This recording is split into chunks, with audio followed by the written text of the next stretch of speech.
Mais um vídeo. Hoje a gente veio falar de aspectos do texto. Gente, esse negócio do YouTube dá uma preguiça, né? Hoje eu tô com uma calça de treino aqui por baixo, não tive coragem de me maquiar. Resolvi colocar esse microfone um pouco mais para baixo, porque eu reparei que minha boca é meio torta no vídeo, não sei por que isso acontece. Mas aí eu vou aceitar a boca torta mesmo e descer, porque fica muito estranho, né? A pessoa assim o tempo inteiro. Enfim. Uma aluna minha, do meu curso longo de escrita, ela veio me perguntar sobre prosa poética, quais eram os meus autores preferidos, e eu queria fazer algumas distinções aqui que eu considero importantes na prosa poética. Bem, primeiro que eu acho que muitas vezes ela é mal entendida, né? Não basta, por exemplo, você se utilizar de metáforas e de palavras que são ternas meio que por natureza para falar que você faz prosa poética. A prosa poética, na verdade, é um conceito bem mais profundo que isso, que estabelece a linguagem como a fundação de novos significados. Então, a primeira coisa que eu colocaria, além da linguagem como fundação de novos significados, seria uma coisa chamada motivação rítmica. O que é isso? Na prosa, quando ela se aproxima mais do contar, do enredo, quando a sua ideia é apenas abordar um determinado enredo, muitas vezes você vai escolher estruturas normativas para contar as suas cenas, correto? Na prosa poética, a ideia é quebrar essas estruturas normativas para que você, por meio de um rearranjo, inclusive baseado na motivação rítmica, você traga palavras que não se encerram nas suas acepções de senso comum. O que isso quer dizer? Que na prosa poética, uma mesa não precisa necessariamente ser uma mesa literal. Você pode tirar palavras de contexto, você pode mudar estruturalmente a frase de maneira a unir elementos que não são comumente colocados juntos, né? De maneira a fundar uma linguagem, erigir uma linguagem que tem aquilo que a gente chama de singularidade autoral.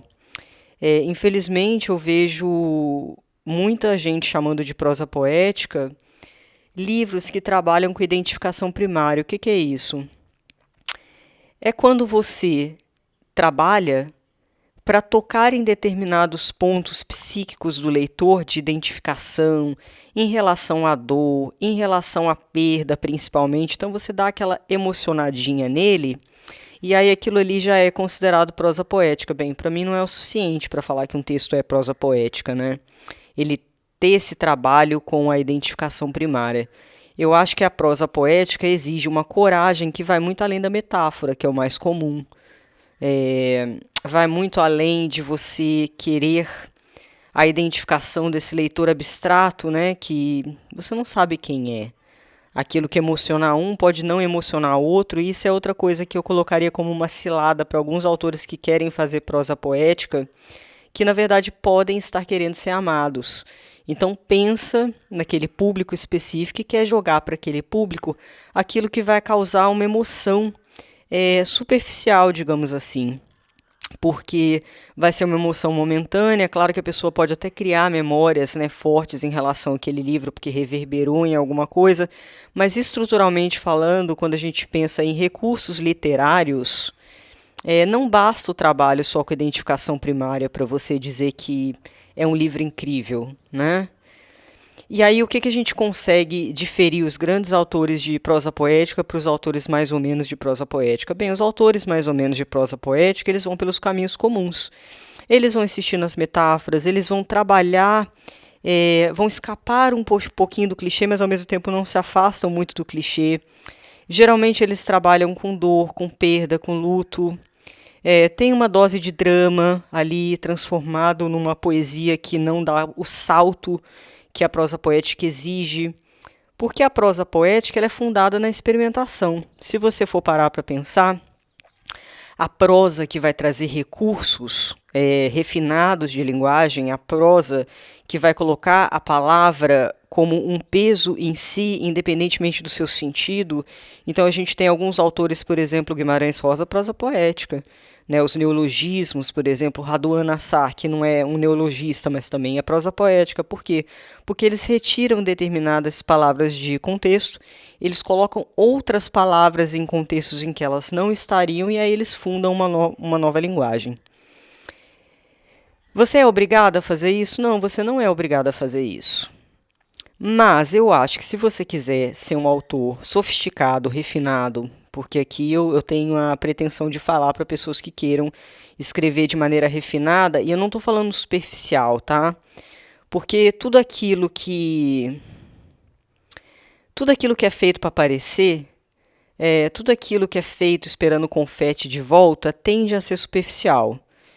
O que é a profundidade? Os estudos dos recursos literários e a regimentação numa verdade não só da sua relação com esses recursos como uma verdade autoral, um escavamento do seu narrador, um escavamento do seu personagem, e não colocar aquela isquinha para o leitor bobão que vai pescar o peixinho e falar: ai, que livro maravilhoso. Eu não sei, eu acho que você tem que fazer o livro que você quer fazer. Muitas pessoas podem não entender, inclusive, teu livro. E aí, deixa eu fazer outra distinção importante. Hermético não significa bom, tá? Isso é importantíssimo falar. Mas, assim, pensar em fazer prosa poética porque você quer agradar o leitor médio, você vai cair na metáfora só, você vai cair no clichê, você vai cair na identificação primária. Eu gostaria que vocês tivessem em mente que o buraco é mais embaixo. Inclusive nas narrativas, né, que a gente chama de prosa poética, essa questão do ritmo que vem da poesia, reparem, ritmo não rima. Não estou falando de rima. A sonoridade, a gente não pode falar nem de rima, né, mas as sonoridades, por vezes, elas têm reverberações, de maneira que prosas poéticas bem feitas, você pega Vicente Francescin, você pega Guimarães Rosa, as palavras não se relacionam apenas pelos seus significados e pelo contexto do enredo, elas se relacionam pelos sons que reverberam uma após a outra. De maneira que se tem uma história por trás na prosa poética que não é tanto a história do enredo, mas a história do som das próprias palavras. É a história do ritmo daquelas palavras, é a história de paralelismos e analogias que nem sempre o seu leitor vai perceber.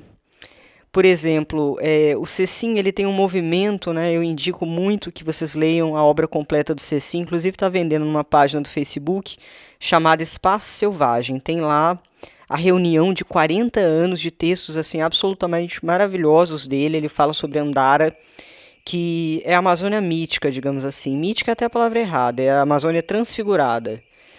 E ele faz uma experimentação com a linguagem que ele consegue alinhavar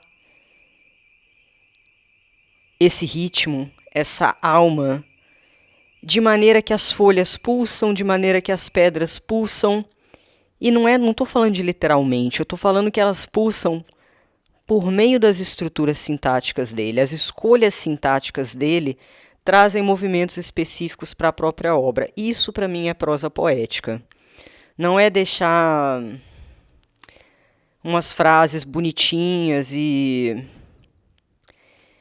que caem muito mais para o normativo do que para o ousado. Lógico, você pode fazer, seja feliz, faça o que você quiser. Mas daí achar que é prosa poética são outros 500. Então, leiam as pessoas que eu estou indicando. Acho que para escritores brasileiros, Guimarães, Raduan Nassar, o próprio Vicente Francescin, eles são prato cheio em quem quer entender a prosa poética num contexto mais amplo, num contexto de experimentação, de ousadia e de recursos, de arregimentação de recursos literários de uma maneira muito refinada. Bem, espero que vocês tenham gostado. Na quinta-feira que vem a gente volta com Carreira do Escritor.